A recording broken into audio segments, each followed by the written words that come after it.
several magazines, college radio campaigns, and street teams in multiple cities.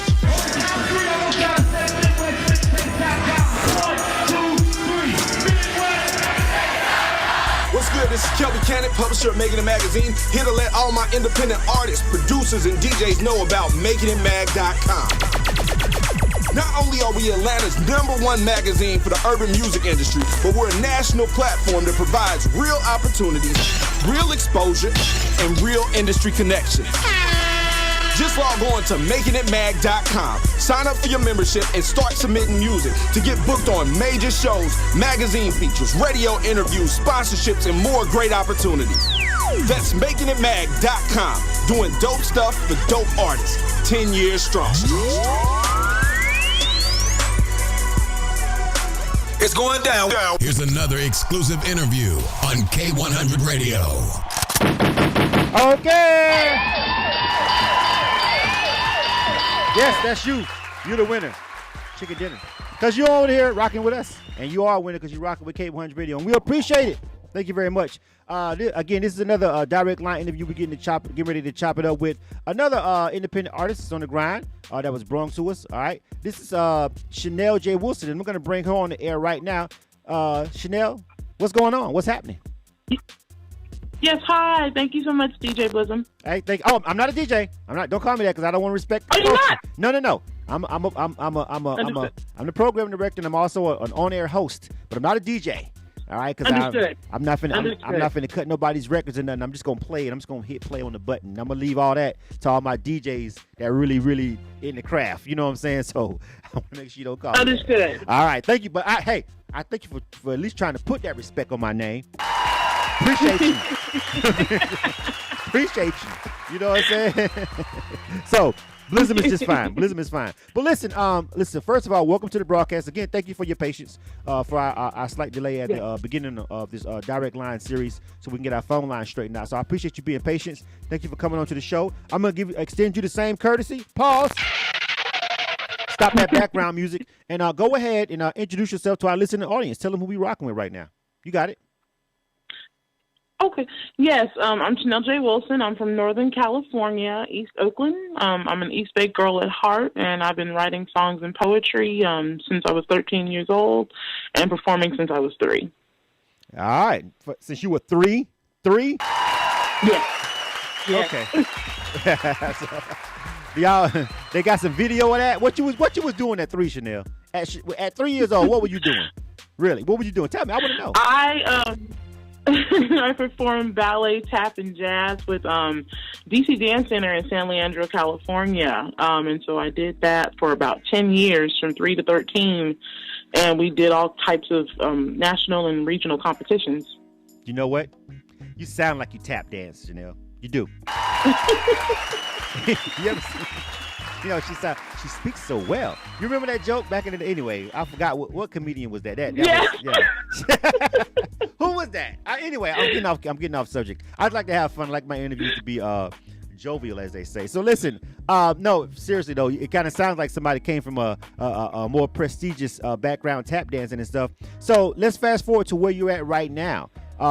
Where are you at in the game right now? Are you putting out albums? Are you doing this? Is this a new song that we're getting ready to listen to? We have a video for this record, by the way, so we're going to play the video. I know you got a video for the song that we're going to play today, but what's going on with your entire project and your career right now? Where are you at right now as an artist? Where did you grow into right now to be Chanell J. Wilson? Yes, I've been writing songs and poetry since I was 13, and over the last 15 years, I just developed a full catalog of music when I finished music school. I'm at DVC in Pleasant Hill, and I want to say about a year ago, I just decided to follow up with a music contact of mine and decided to get back into the recording studio, and we went on ahead and laid down the ideas for Draw Near to Me. And from there, we made the decision, just also to promote it, right, but also to put a whole package together. So that's how I came back into my artistry again at this time in my life. So you were mostly behind the scenes. I do have that project. You were mostly behind the scenes, a writer and stuff like that. From stuff, I gather pretty much, kind of, sort of. Yes. Right. Yes. So tell me the difference to you. This is not ironclad science here when we talk about the industry.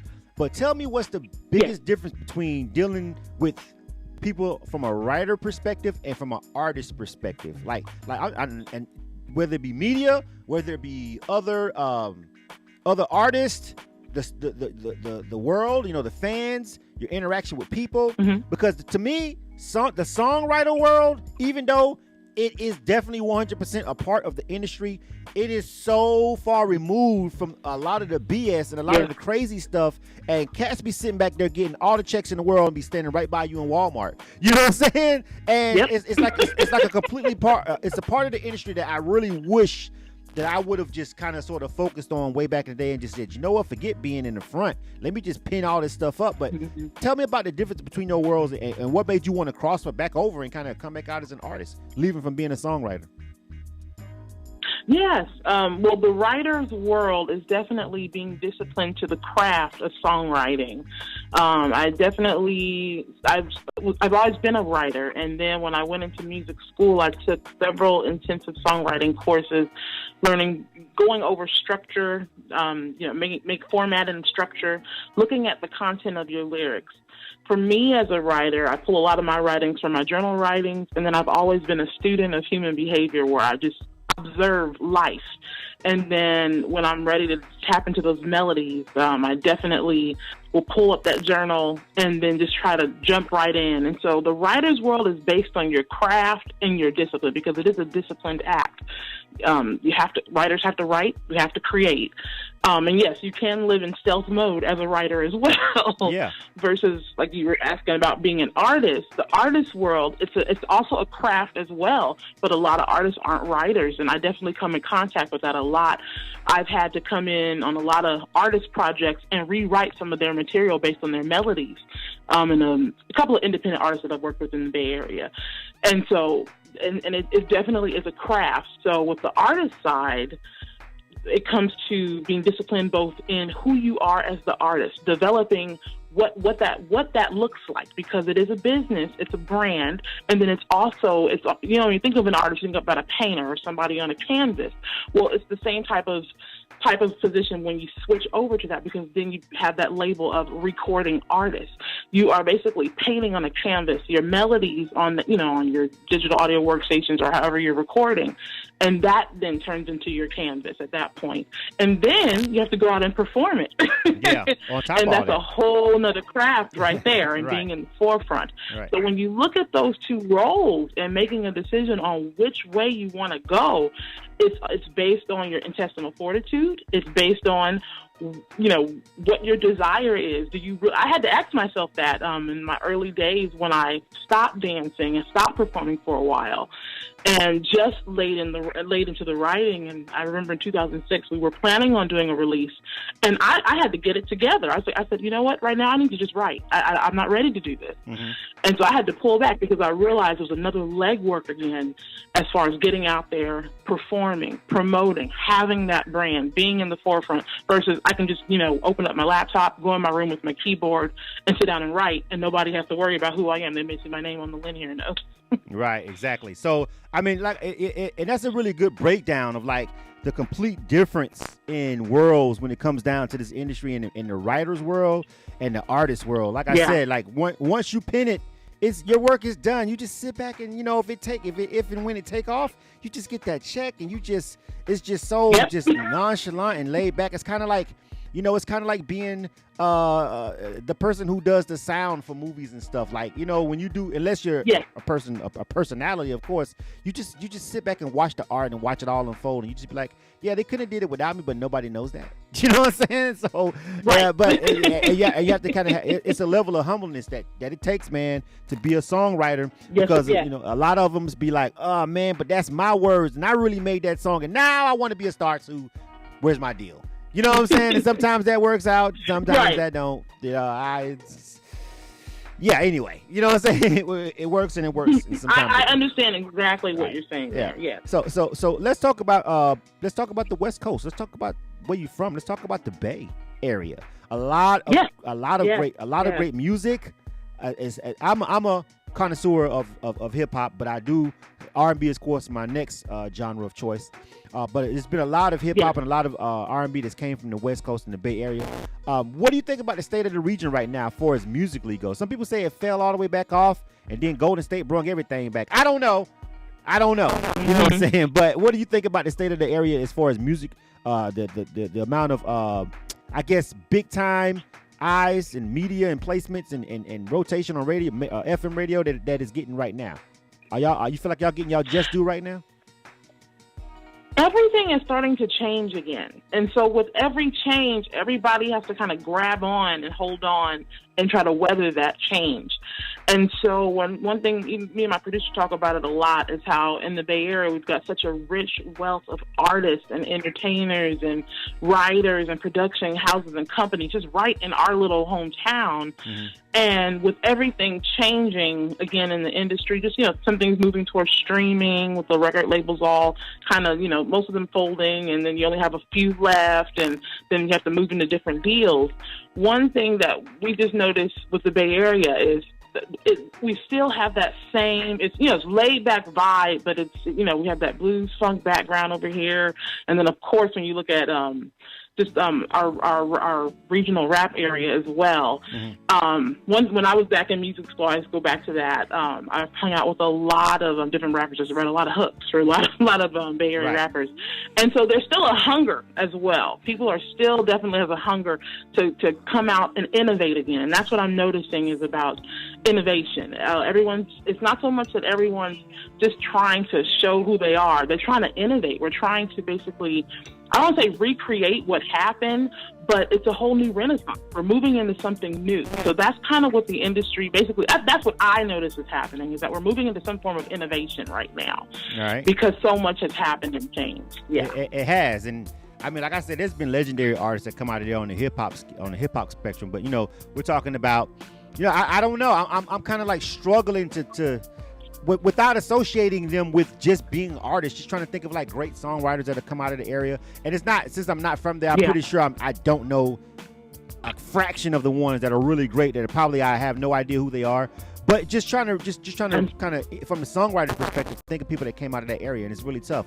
So, let's move on a little bit. And let's talk about now that you jumping into the artist side of the game. You know what I'm saying? And we've got this video for a song that we've got called that we're gonna get ready to run in quick. And if you're this is gonna be the same thing. If you never paid attention to K-100 Radio, you never been on the show, then whenever we do the direct line interview, of course, if the artist has a video, then we can play it. So if you're on the Facebook Live feed, you'll be able to see the video. If you're just listening on the mobile app or on our website, or maybe if you're just watching over here, just watching my mug over here on the Instagram Live, then at that point, of course, you're only going to be able to hear the song. But my Facebook Live, people that are watching the actual Facebook Live stream, and of course, if you're watching the replay on our YouTube channel, then you'll be able to see the video. But tell us about this song that we're getting ready to go into.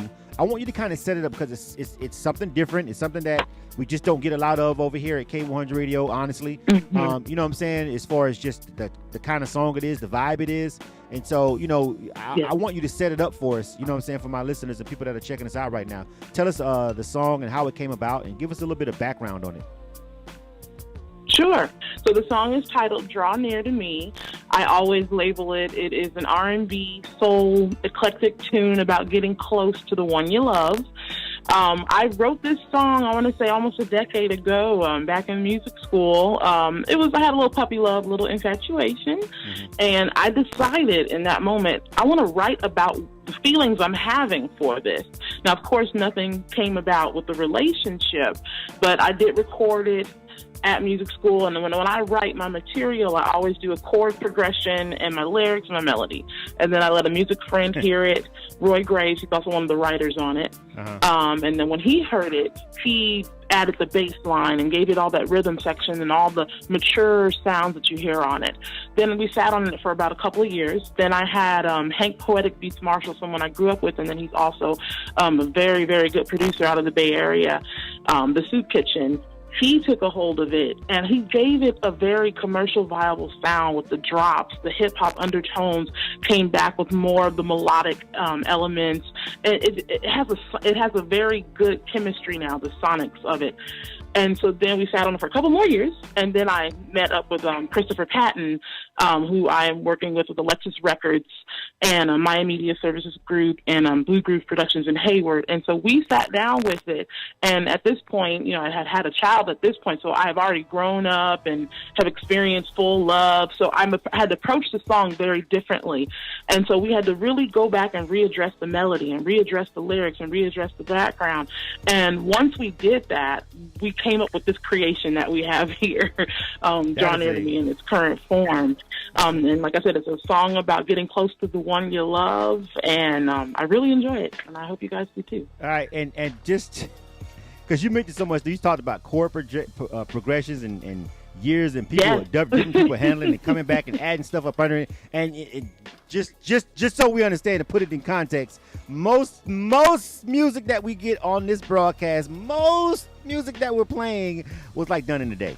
You know what I'm saying? I could understand that. Just so people are understanding, you know what I'm saying? Yes. Very, very, very different kind of record. But we're gonna jump right into it. And like I said, I want everybody to check it out. The name of the song is called Draw Near to Me, all right? And the artist's name is Chanell J. Wilson, and I want you guys to check it out. Like I said, it's something different that we don't normally get a lot of over here on K-100 Radio, so I want you guys to just open up your ears and check it out, all right? K-100 Radio. All right. K-100, you bastards.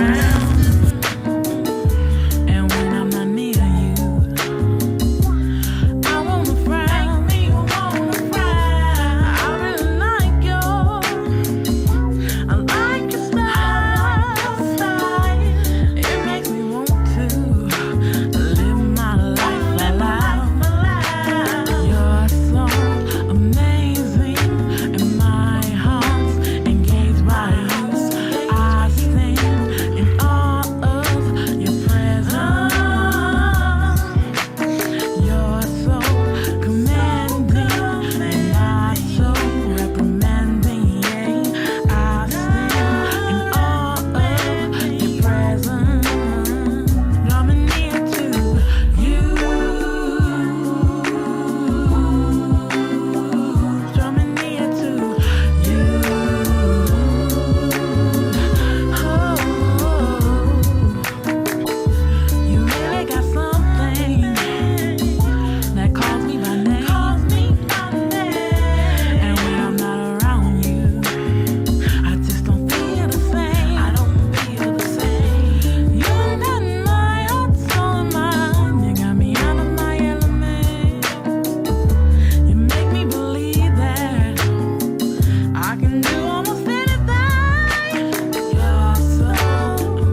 K-100 Radio, hip hop and R&B. K-100, you bastard! All right, K-100 Radio, I'm your host, Blizzard. Thanks for tuning into the show. This is another one of our direct line interviews. We're chopping it up right now with Chanell J. Wilson, all right? That was her joint, Draw Near to Me. And that was, like I told you guys, it was so different. I watched the video with something. It's just, you could tell that, I could tell that you were a songwriter the way you were doing it and kind of had the melodies. Yeah. You know, the production, I hear a lot of that live instrumentation on that song too as well. Yeah. You know what I'm saying? Yeah. So yeah, it sounds, especially from the production side of it, I can hear all that live instrumentation that you were talking to when somebody came in and added the bass and all this. Yeah, I can definitely hear all that work that was done on that end, definitely. So I want to make sure that and we're running a little bit behind. We've actually got 3 direct line interviews. So the homie Daylight coming up next. He's patiently waiting over there on the phone lines. We're running a little bit behind, so we got another direct line interview after Chanell J. Wilson. So make sure you guys do not leave. All right, but before we go, all right, I want to make sure that you tell us what you got coming up next. Now, we've just heard that record, and that's the one that we're going to highlight for you today. And we're definitely going to rock with that one. So tell me what else you got going on. How are you doing an entire project? Was that just something that you just wanted to do as a writer? What's next for you? I'm actually working on an EP project now. Over the last 15 years, I've actually written about 3 albums. So I've been sitting on a lot of artist-type projects. And so we looked through most of that catalog and we decided to put together a little EP project. The goal is to release it sometime at the end of September or maybe October, depending on when we finalize just the last parts of the mixing and mastering of the tracks that we do have. And so that's the next big project at this point. I've been doing a couple of shows with Christopher Patton, who is a producer right now who I work with exclusively through Alexis Records and My Media Services. So we've been doing a lot of shows promoting this record, of course, and then getting ready to go out and promote this EP project when we do release it. All right. Well, listen, it sounds like you got a lot of work. You've got a lot of work put in over the years, but you also got a plan and got everything lined up. And I really thank you for taking the time out to rock with us over here on K100 Radio. I want to make sure everybody can find out, make sure you tell everybody how they can find your music, how they can get to it, especially online. It's what we do over here, kind of sort of as an internet radio station. So tell everybody what's a quick link and a quick way to find you online if they want to check out the music and the video. Yes. You can always go to my website at ChanellJWilson.com. That's ChanellJ Wilson. I'm also on Twitter and Instagram at Chanell J. Wilson, and also on Facebook at Chanell J. Wilson Music.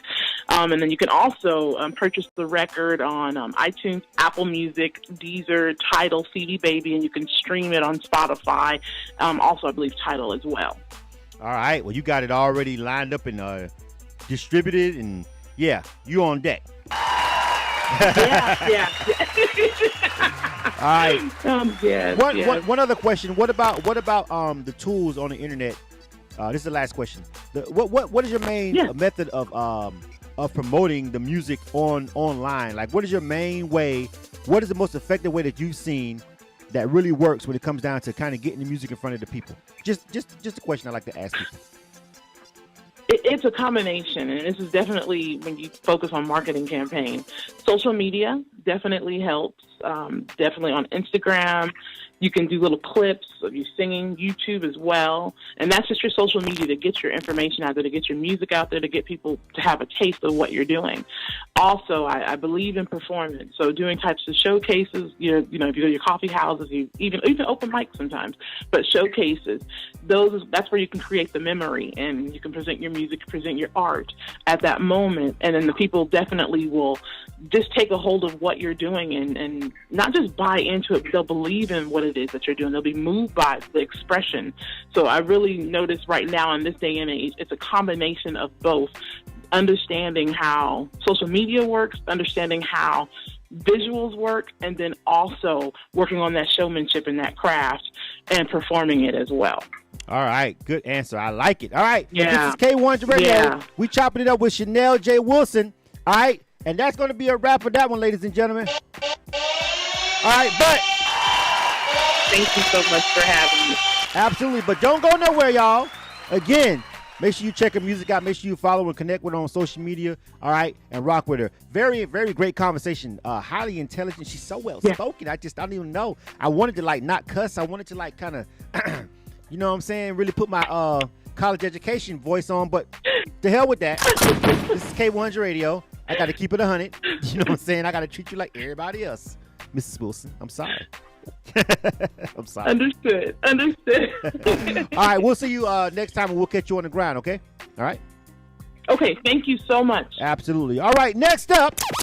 You are tuned to the K-100 We're not done, ladies and gentlemen. Hip-hop and R&B. We're not done. You know what this is? K-100, you bastard.